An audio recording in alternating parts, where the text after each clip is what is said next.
नमस्कार. UK Marathi story वर्ल्डमध्ये तुम्हा सर्वांचं मनपूर्वक स्वागत आहे. कथा आवडत असल्यास कथेला लाईक करा, कमेंट सेक्शनमध्ये जाऊन स्वाईप करून हाईप बटन दाबा, कथा शेअर करा आणि चॅनलला नक्की सबस्क्राईब करा. चला तर मग कथेला सुरुवात करूया. विधिलिखित भाग 5. विनायक वीणाला खडे बोल सुनावून तिथून जाऊ लागले. त्यांचे बोल वीणाच्या अगदी जिव्हारी लागले. मेहनत? खरंच तिने मेहनत केली नव्हती का? हे यश खरंच तिला आपोआप मिळाले होते? विचार करतच वीणाच्या डोळ्यातून पाण्याच्या धारा वाहू लागल्या. अशी संकट खूप आली आणि खूप येतील, पण माझी फॅमिली माझ्यासोबत आहे तर मी सगळ्या संकटांवरही मात करू शकते. वीणाचा काहीसा चेतावणी देणारा, काहीसा निर्धार असलेला स्वर कानावर पडला. तसे रूमच्या बाहेर जाणारे विनायक परेशची पावलं जागीच थांबली. परेश तर लगेच वळून तिला बघू लागले. तिचे एक्सप्रेशन डायलॉगला साजेसे, आवाजातील योग्य चढ उतार, डोळ्यात निर्धार सोबत हलके पाणी. ते अचंबित झाले. आतापर्यंत मला जमणार नाही म्हणून माघार घेतलेली ती अगदी परफेक्ट शॉट. हेच हवे होते विना. एक्सिलेंट. थोडीशी प्रॅक्टिस, मग तुझे सिलेक्शन होण्यापासून कोणीही अडवू शकणार नाही. परेश खुश होत बोलले. पण विना एकटक विनायक शास्त्रीच्या पाठमोऱ्या आकृतीकडे बघत होती. तर ते काहीसे गालात हसत होते, चेहऱ्यावर जणू जिंकल्याचे भाव. पण ते डायलॉग विनाच्या दुखऱ्या नसेवर हात ठेवल्यासारखे होते. तिच्या गालावर कोणी जोरदार चपराक मारल्यासारखे होते. तिच्यावरही आली ना संकटे, पण तिचा परिवार कधी तिच्या सोबत उभा नव्हताच. त्याने तर पाठ फिरवली होती तिच्याकडे. एका शब्दाने सुद्धा बोलायला जड झालेले आणि तो ज्याने तिला यात गोवले तोही त्याच्या फॅमिलीसोबत आनंदी होता. पण ती दिवसरात्र जडत होती, कणखर होऊन परिस्थितीशी लढत होती. लोकांच्या नको त्या नजरा, नको ते शब्द, नको ती वागणूक सगळं तिने एकटीने सहन केले. पण या सगळ्यात तिची फॅमिली कुठेही नव्हती. विचार करतच विना दोन्ही गुडघ्यावर बसून चेहरा ओंजळीत लपवून मोठमोठ्याने रडायला लागली. तेव्हाच एक भारदस्त हात तिच्या डोक्यावरून फिरला. खूप छान विना, अशीच मेहनत घेत जा तू. नक्कीच एक दिवस टॉपचे ॲक्टर बनशील.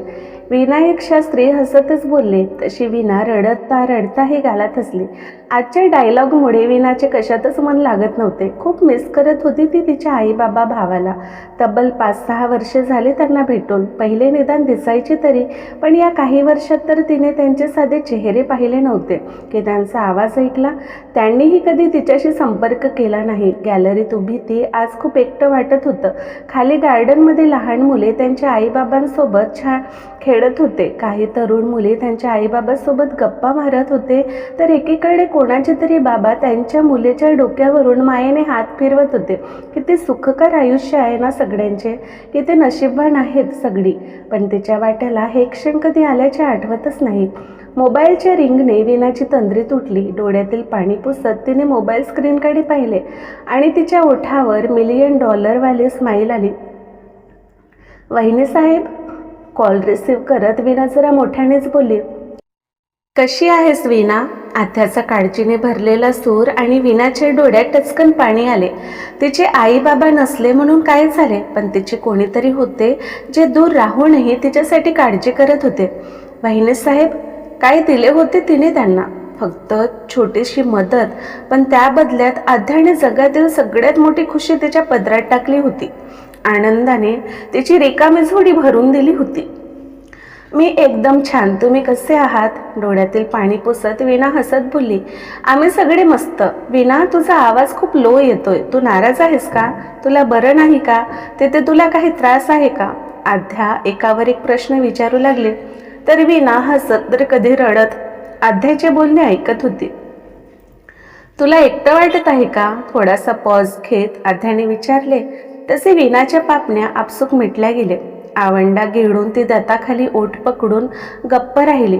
बंद डोळ्यातून पाणी गालावर उघळले. पलीकडे शांतता पसरली, जणू ती विनाचे मन समजून घेण्याचा प्रयत्न करत असावी. विना. आध्याने काही बोलणारच की विनाच्या आवाजाने ती शांत झाली. नाही वहिनी साहेब, तुम्ही सोबत असताना मी एकटी कशी असू शकते? थँक्यू. सध्या मला तुमची खूप गरज होती, तुमच्याशी खूप बोलायचे होते आणि तुमचा कॉल आला. वहिनी साहेब, मला फिल्ममध्ये ॲक्टिंगसाठी ऑफर आली. असे म्हणत वीणाची नॉनस्टॉप बडबड सुरू झाली आणि गालात हसत आद्या सगळं ऐकत होती. मी तुझ्यासाठी खूप खुश आहे वीणा. अशीच प्रगती करत राहा आणि कधीही माझ्याशी बोलावेसे वाटले तुझ्यासाठी मी 24 तास अवेलेबल असेल. केव्हाही कॉल करून माझ्यासोबत तू बोलू शकतेस. आद्या हसतच बोलली. तेव्हाच नेहमीप्रमाणे रूमचा दरवाजा धाडकन उघडत सम्राट आत आला. त्याची नजर सोफ्यावर बसलेल्या त्याच्यावर पडली तसे आपसूक हसू फुलले ओठावर. तो लगेच तिच्या शेजारी बसला. आय मिस यू बायको.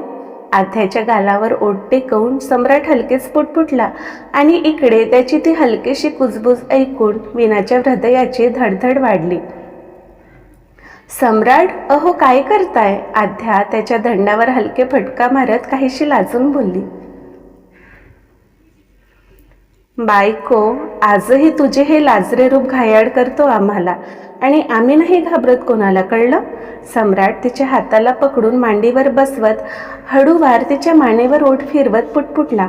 आध्या नेहमीप्रमाणे त्याच्या स्पर्शात विरघळलेली, कॉल सुरू असल्याचीही विसरली. यांचे हे प्रेमळ संवाद वीणा भान हरपून ऐकत होती. डोळे तर वाहत होते पण ओठावर हसू. किती प्रेम आहे या दोघांमध्ये, जाणीव झाली परत एकदा. अच्छा वीक. आध्या गालात खटाड हसत छोट्या विक्रमला आवाज देणारच की तिचे हसू त्याच्या ओठात कैद झाले. तिच्या हातातील मोबाईल तर केव्हाच खाली गळून पडला. वीणाने हसतच कॉल कट केला. आता तिचा मूड एकदम फ्रेश झाला होता. एकतर बऱ्याच दिवसांनी ती आध्याशी बोलली, सोबतच तिने सम्राटचा आवाज ऐकले होते. ती नव्या उमेदीने तयार होती नवीन आव्हान झेलायला. ऑडिशनचा दिवस. एका मोठ्या हॉलमध्ये ऑडिशन सुरू होते. समोरच एका ओपन हॉलमध्ये सगळे कॅन्डिडेट त्यांचे डायलॉग पाठ करत होते तर वीणा एकदम रिलॅक्स बसून होती. अचानक सगळ्यांची धावपळ सुरू झाली. एक मास्कधारी व्यक्ती, त्याचा औराही काहीसा भीतीदायक, मोठमोठी पावले टाकत हॉलच्या दिशेने येत होता. तर त्याच्या आसपास बॉडीगार्डचा ताफा. तसेही त्याचा चेहरा दिसणे कठीणच. त्याला बघता सगळे एका जागेच उभे झाले. सगळ्यांना बघून वीणाही गोंधळलेल्या अवस्थेत उभी झाली. त्याची तिरकी नजर तिच्यावर पडली. एक क्षण तो तिच्याजवळ थांबला पण लगेच पुढे निघूनही गेला. त्याचे ते मेनली परफ्यूमचा मंद सुगंध तिच्या नाकात भिनला. काहीसा ओळखीचा तो सुवास आणि त्याचे ते निळे गहिरे डोळे. वीणा आठवण्याचा प्रयत्न करू लागली. भाई, तू इकडे कसा? अचानक विद्युतला ऑडिशन रूममध्ये बघून ओजस पडतच त्याच्या जवळ गेला. तू विसरतोस, या स्टुडिओचा ओनर मी आहे. विद्युत त्याच्याकडे रोखून बघत त्याच्या गंभीर स्वरात बोलला. नो भाई, मी कधीच का नाही विसरत. आणि विसरलो तरी तू आहेस ना मला सतत आठवण करून द्यायला. ओजस तोंड वाकडं करत कसनुसं हसत बोलला. गुड. बोलून विद्युत एका खुर्चीवर बसला. बट भाई, तुला तर ह्या ऑडिशनमध्ये कधी रस नसतो आणि तसेही सेकंड लीडचे ऑडिशन आहे. तुमच्या मेहरबानीने फिमेल लीड ॲज युजल शनयास आहे. मग तरीही एवढा इंटरेस्ट का? आणि तुला तर महत्त्वाची मीटिंग होती ना. ओजस जरा गोंधळून बोलला. ऑडिशन कंटिन्यू करूया. खुर्ची इकडे तिकडे मूव्ह करत विद्युत बोलला. माहीत होते त्याचा सनकी भाऊ कधी सरळ तोंडाने उत्तर देणारच नव्हता. बिचारा तोंड पाडून ओजसही त्याच्या शेजारच्या खुर्चीवर बसला. परत ऑडिशन सुरू झाले. सगळे कॅन्डिडेट त्यांचे बेस्ट देण्याचा प्रयत्न करत होते. ओजस कन्फ्यूज झालेला तर विद्युतचे कोणाकडे लक्षच नाही. त्याची नजर बस तिला बघण्यासाठी आसुसलेली. मीटिंगसाठी तयार झालेला तो स्टुडिओमधील हालचाल माहीत करून घ्यायला CCTV फुटेज चेक करू लागला. तशी त्याची नजर एका रूममध्ये बसलेल्या तिच्यावर पडली. त्याने लगेच स्टुडिओमध्ये कॉल करून अपडेट घेतली तर ऑडिशन असल्याचे कळले. तिच्या डान्सचा, एक्सप्रेशनचा तर तोही दिवाना झालेला. रोज झोपताना तिचे व्हिडिओ बघायचा तो. मग प्रत्यक्षात तिला परफॉर्म करताना कसे बरे मिस करणार होता. त्याने लगेच मीटिंग कॅन्सल करून स्टुडिओकडे धाव घेतली. अचानक हॉलचा दरवाजा उघडून कोणीतरी आत आले तसे विद्युतची तंद्री तुटली. ग्रे आणि ब्ल्यू कलर कॉम्बिनेशन असलेले अनारकली, मोकळे कर्ली केस, काही बट्टा गालावर रेंगाळत होत्या, कानात झुमके, चेहऱ्यावर हलकासा मेकअप, एका हातात घुंगरू असलेले ब्रेसलेट, त्याचा होणारा मंद छुमछुम असा आवाज. अनवाणीच ती नजर झुकवण्यात येत होती, अगदी त्याची स्वप्नपरी. विद्युतची नजर तिच्यावर पडली आणि तो बस वेड्यासारखा तिला बघतच राहिला. हृदय आनंदाने जणू उड्या मारायला लागले. त्याच्याही नकळत ओठ हलके रुंदावले. तिला बघून तर ओजसच्या तोंडाचा आवाजला. त्याला माहीतही नव्हते वीणा ऑडिशन देणार आहे. वीणा, तू खरंच ऑडिशन देणार आहेस का? ओजस काहीसा गोंधळून बोलला. येस सर, वीणा हलकी गालात हसत बोलली. बोलताना तिचे हलकेच हालचाल करणारे ओठ, त्याची नजर खेळली तिथेच. Okay, ready? ओजसने विचारले. तिने होकारात मान हलवली. ओजसने इशारा केला तसे लाईट ऑफ झाले. मंद लाईटचा उजेड तेवढ्या स्टेजवर, त्या मंद प्रकाशातील तिचे ते सुंदर रूप अधिकच खुलून दिसत होते. ती परफॉर्म करत होती आणि विद्युत गालावर हात ठेवून वेड्यासारखा तिला निहाळत होता. क्युटी पाय, हलकेच मनाने साद घातली. आपसूक अंगावर शहारा आला. सगळे लाईट ऑन झाले आणि तो भानावर आला. वीणा अपेक्षेने ओजस विद्युतकडे बघू लागली. निदान त्याचे परफॉर्म कसे झाले याची दाद तरी मिळेल. ओजस काही बोलणार त्याआधीच विद्युतने ओजसकडे झुकत कानात काहीतरी सांगितले. पहिले तर ओजस गडबडला, पण त्याची नजर बघता सगळ्यांना इशारा करून तो रूमच्या बाहेर निघून गेला. दरवाजा बाहेरून बंद झाले. आता त्या हॉलमध्ये फक्त वीणा आणि विद्युत होते. विद्युत अजूनही गालावर हात ठेवून एकटक तिलाच बघत होता, तर वीणा बावरून हाताची चुडबुड करत अस्वस्थ उभी होती. यात किती वेळ गेला माहीत नाही. विद्युत काही बोलत नव्हता आणि त्याची नजर बघता वीणा अनकम्फर्टेबल फील करू लागली. सर, मी जाऊ? शेवटी वीणाने हिम्मत करून विचारले. नो, विद्युत लगेच बोलला आणि त्याचा भारदस्त आवाज ऐकून वीणाच्या नजरेसमोर तो ब्लॅक मर्सिडीजवाला आला. त्याचे ते निळे डोळे आणि वीणा थरथर कापायला लागले. तिला बाहेरच सगळ्यांच्या बोलण्यातून कळले होते, हे विद्युत रत्न पारखी, VR चे CEO. सॉरी सर, वीणा घाबरून इकडे तिकडे बघू लागली. For what? तिला बघतच विद्युत तिच्या दिशेने जाऊ लागला आणि तिच्या हृदयाने वेग पकडला. आता तिची नोकरी काही राहत नाही, भीती वाटू लागली तिला. त्या रात्री मी कॅब समजून चुकून तुमच्या कारमध्ये बसले, वीणा नजर चोरून कसे तरी बोलली. अच्छा, म्हणजे लक्षात आहे तर. तिच्या पुढ्यात दोन्ही हात पॉकेटमध्ये घालून उभा तो एकटक तिला निहाळू लागला. जवळून ती अधिकच सुंदर आणि आकर्षक दिसत होती. तिच्या परफ्यूमचा सुगंध, उफ, ब्रँडेड नव्हता, पण खूप सुंदर असा लाईट परफ्यूम होता, जे त्याला वेड लावून गेले. हलकेच डोळे मिटून नाकात तिचा सुगंध त्याने भरून घेतला. त्याची तंद्री तुटली ती वीणाच्या आवाजाने. सॉरी सर, इथे सिलेक्ट नाही केले तरी चालेल, पण प्लीज मला जॉबवरून काढू नका, वीणा नजर झुकवून बोलली. I want to see your dance, Vidyut बोलला. ते गोंधळून त्याला बघायला लागले. लगेच झपाझप पावले टाकून तो म्युझिक सिस्टीम जवळ गेला.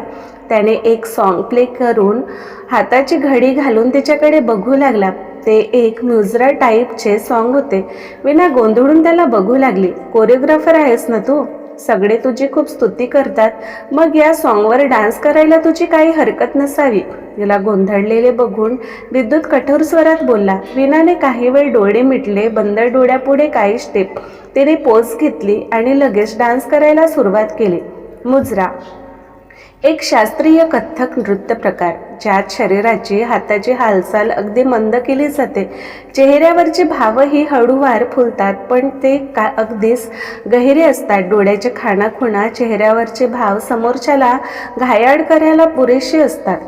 विद्युत बस भान हरपून तिला बघत होता. गाणं संपले तसे वीणाने पोज घेत नृत्य थांबवले. फुललेले श्वास, ओठावर हसू, चेहऱ्यावर आनंद. त्याच्याही नकळत तो तिच्या अगदी जवळ उभा झाला. त्याचा हलकासा स्पर्श वीणाच्या पाठीला झाला आणि ती गडबडून त्याचे दूर सरकली. तो हलकेच गालात हसला. डान्स तर छान करतेस तू. Thank you sir. तू टॉपची हिरोईनही बनू शकतेस. विद्युत तिच्याकडे रोखून बघू लागला. तशी तिने चमकून त्याला पाहिले. डोळ्यात काहीशी चमक आलेली. तिने बोलायला तोंड उघडलेच की विद्युतचे शब्द कानावर पडले आणि ती गडबडली. पण पण त्यासाठी पे करावा लागतो. तू किती पे करू शकतेस? विद्युत अतिशय रुक्ष स्वरात बोलला. सॉरी सर, पण मी तुम्हाला काय पे करू शकते? आणि माझ्याकडे तेवढे पैसे असते तर मी तुमच्याकडे कशाला जॉब केला असता? वीणा बोलली. ओ इम्प्रेसिव्ह, ब्युटी विथ ब्रेन, हजरजबाबी. वा, ओके, पैसे नाही पण तुझ्याकडे काहीतरी आहे. विद्युत तिच्या सर्वांगावरून नजर फिरवत तिरकस हसत बोलला. तसे तिला धस्स झाले. ती घाबरून त्याला बघू लागली. नाही कळले? ओके, माझ्याकडे एक ऑफर आहे तुझ्यासाठी. ती मान्य केलेस तर शनायाची जागा तुझी. विद्युत तिच्या गोल फिरत बोलला. त्याच्या बोलण्याचा रोग तर तिला चांगल्या प्रकारेच कळला होता. तरीही ती धीटपणे उभी होती. तिचे एक्सप्रेशन जरा कठोर झाले. बऱ्याच वर्षांनी तिच्या समोर असा व्यक्ती आला होता.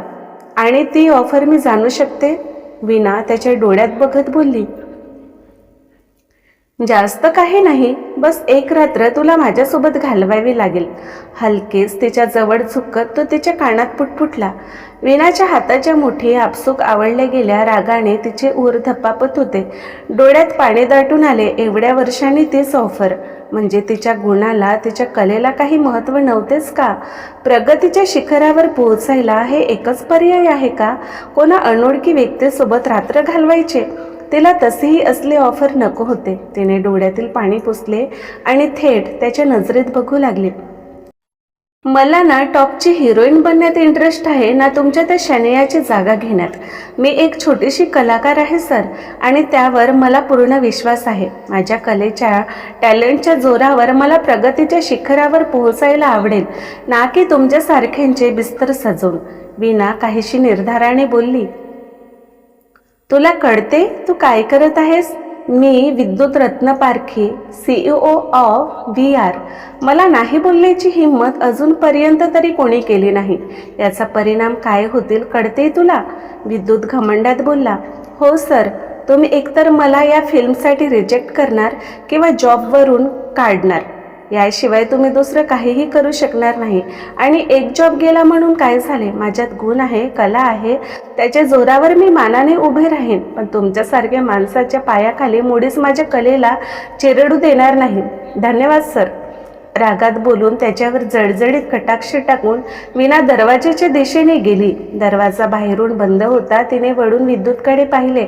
त्याने लगेच ओजसला कॉल करून दरवाजा उघडायला सांगितले. वीणा पाय आपटत तिथून निघून गेली. तिच्या मागेच विद्युतही गेला. डोक्यात वीणा, डोळ्यापुढे वीणा, तिचे डान्स करतानाचे एक्सप्रेशन, तिचा रोमांचित करणारा त्याला झालेला हलकासा स्पर्श, तिचे रागाने भरलेले डोळे, तिचे परखड शब्द. बस, तो तर त्याचा राहिलाच नव्हता. थोडीशी हळवी, खूप जास्त कणखर असलेल्या तिची छबी त्याच्या मनात बसली. फेमस होण्यासाठी लोकांना कुठल्याही थराला जाताना पाहिले मी, आणि तुझ्या समोर तुझे उज्ज्वल भविष्य. तरीही आलेली संधी घालवलीस. I impress. आता तर तूच मिसेस VR बनशील क्युटी पाय. मला कधी कोणाच्या शरीराचे आकर्षण नव्हतेच, बट येस, तुझ्या आहे. मला आवडेल तुझ्यावर अधिकार गाजवायला, तुझे निर्मळ मन जपायला, तुला प्रोटेक्ट करायला, तुझ्या यशात सहभागी व्हायला. विद्युत स्वतःशीच पुटपुटला. त्याने लगेच कोणाला तरी कॉल केले. थोडा वेळ बोलून त्याने कॉल कट केला. वेलकम माय लाईफ क्युटी पाय. विद्युत हसतच पुटपुटला, चेहऱ्यावर जिंकण्याचे भाव. वीणा ताडताड पावले टाकत प्रॅक्टिस रूममध्ये आली. बॅगमधील बॉटल काढून तिने तोंडाला लावली. डोक्यात त्याचेच विचार. समजतो कोण स्वतःला? CEO झाला म्हणून काहीही ऑफर देईल का? अरे नकोय मला तुझी ऑफर, तुझा रोल, हे नवीन आयुष्य मी असेच वाया जाऊ देणार नाही. वीणा रागात धुसफुसत स्वतःशीच पुटपुटत होती. पण काही केलं त्याचे शब्द तिच्या डोक्यातून निघतच नव्हते. आपसूक तिचे डोळे भरून आले. वीणा. विनायकचा आवाज कानावर पडला तसे वीणाने लगेच डोळे पुसून घेतले. कसे झाले ऑडिशन? विनायकने उत्सुकतेने विचारले. मी माझे बेस्ट दिले सर. आता सिलेक्शन करणं न करणं टीमवर आहे.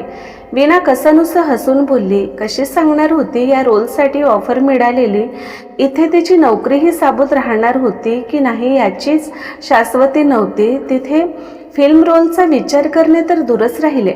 डोंट वरी, रोल नाहीही मिळाले तरी हिंमत हरू नको, पण नेहमी प्रयत्न करत राहा, कधीतरी चान्स मिळेलच.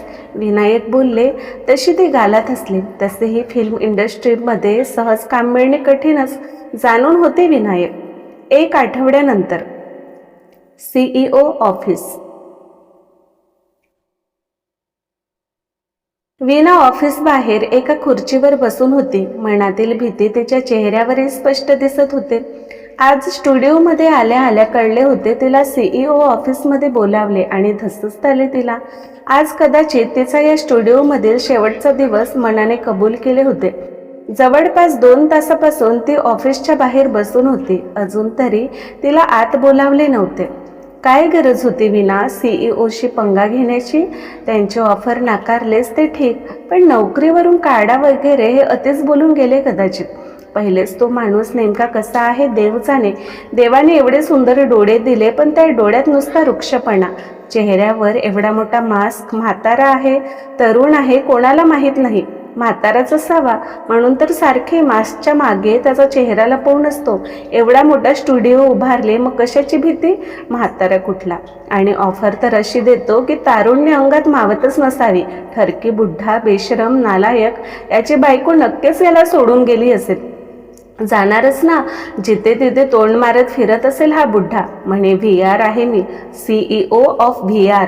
सारखं एकाच जागेवर बसून वैतागलेली वीणा स्वतःशीच बडबड करू लागली. नकळत विद्युतविषयीचा राग बाहेर पडत होता. मॅम, तुम्हाला आत बोलावले. पिऊनच्या आवाजाने वीणा भानावर आली. एवढ्या वेळची कसे तरी मनाची समजूत घातलेली ती आता परत अस्वस्थ झाली. दरवाजावर नॉक केले. कम इन, आतून आवाज आला क्रमशः. तर आजचा भाग कसा वाटला कमेंटमध्ये नक्की सांगा. लवकरच भेटू पुढील भागात. नमस्कार.